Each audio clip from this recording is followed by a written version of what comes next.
এবার জমিজমার বিরোধ নিয়ে বড় ভাইকে গাছে বেঁধে নির্যাতনের অভিযোগ উঠেছে আপন ছোট তিন ভাইয়ের নামে। আপনার বড় না ছোট? ছোট দুই ভাই।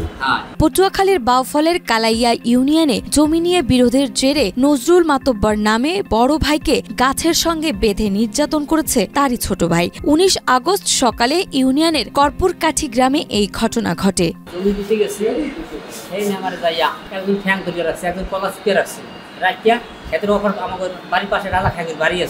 সেই বাড়ির পাশে আছে আইনা এই নাম্বার কল্লা ঠাসকে ধরছে মাটির মধ্যে ধরকে এই দোনা লগে গেছে বাড়ির মধ্যে টানতে টানতে নিয়ে আবার ওর বউ আছে সাবিনা কাছে ঘরের মধ্যে দড়ি নিয়ে এই দড়ি এনে আমার মাথায় বাঁধছে, হাত বাঁধছে, পাও বাঁধছে, পান দিয়ে টানতে টানতে রাস্তায় লইছে।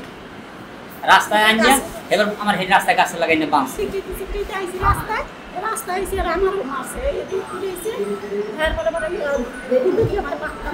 স্থানীয় সূত্র জানায় মৃত সিদ্দিক মাতব্বরের 4 ছেলে নজরুল, আবু তাহের, মাইনুল ও মোজাম্মেল। তারা সমবন্টনে পৈতৃক জমি ভাগ করে চাষাবাদ করে আসছেন। তবে ওই জমি নিয়ে দীর্ঘদিন ধরে মামলা চলমান রয়েছে। অভিযোগ রয়েছে মামলার খরচে নজরুল মাতব্বর কোনো অংশগ্রহণ করেন না।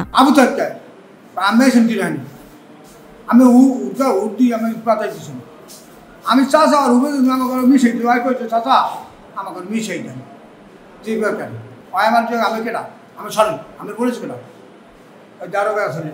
19 আগস্ট সকালে নজরুল মাতব্বর প্রায় 2 কাঠা জমিতে চাষ করতে গেলে তার মা জয়নব বিবি আপত্তি জানান। এতে উত্তেজিত হয়ে মাকে মারধর করেন বলে দাবি পরিবারের অন্যান্য সদস্যদের। খবর পেয়ে ছোট 3 ভাই মিলে নজরুলকে ধরে গাছের সঙ্গে বেঁধে রাখে। আমি মা আমারই মারছে আগে। কে মারছে? এই নজরুলকে বাপ দিয়ে বাড়ি গেছে। ও কি কারণে মারছে আপনাকে? ওই জমি সইছে আমার জমি সহে রই হেয়া নে আমি গেছি। তো তুই আমার জমি রস তোর চাও তুই হয়ে গেল আমার কথা বলছ তুই আই হে আমি ঠেলিয়ে উড়াম বসি ঠেলিয়ে উড়ছে এই কিছুক্ষণ আসতে বাই থেকে আমার বাড়ি দিছে। গাছে বেঁধে রাখার দৃশ্য সামাজিক যোগাযোগ মাধ্যমে ছড়িয়ে পড়লে পুলিশ গিয়ে নজরুল মাতব্বরকে উদ্ধার করেন। এদিকে ছোট ভাইদের দাবি তারা কেউ নজরুলকে মারেননি, সে নিজেই কৌশলে নিজেকে গাছের সাথে বেঁধে ভাইদের ভাসাতে চাইছে। ভাই আপনি আপনার ভাইকে মারছেন নাকি? না এটি সম্পূর্ণ মিথ্যা। না মারিনি তাকে। আপনি মারছেন?